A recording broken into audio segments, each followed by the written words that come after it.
The monster stood alone on the side of the mountain. He held out his hands.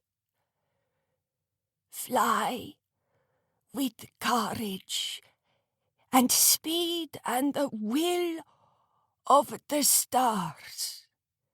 If you just do one thing, help return what is ours." He parted his claws so there was enough space for the moth to escape. It crawled over the back of his hand and circled his wrist. It had a silver-grey, fluffy body. "Fly with courage and speed and the will of the stars. If you just do one thing, help return what is ours." The moth opened and closed its wings to show it was thinking. Then it travelled up the monster's arm. "I'd forgotten how strange you creatures are," said the monster, scratching his bald head.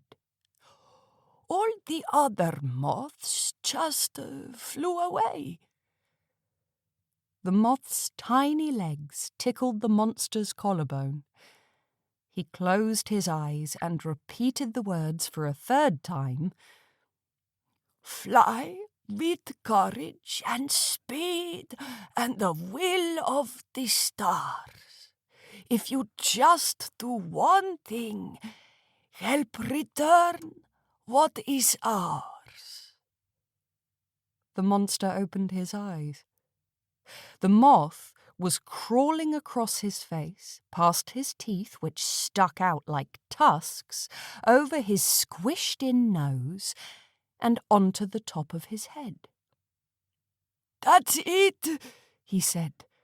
"You've reached the end of Zuby. There's no more of me." There was a faint flutter, and he looked up. The moth was flying away, but it wasn't travelling across the forests like the moths he'd released before. It was heading up the face of the mountain.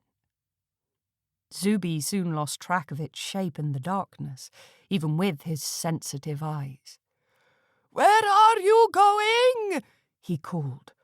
"You won't find it among the stars."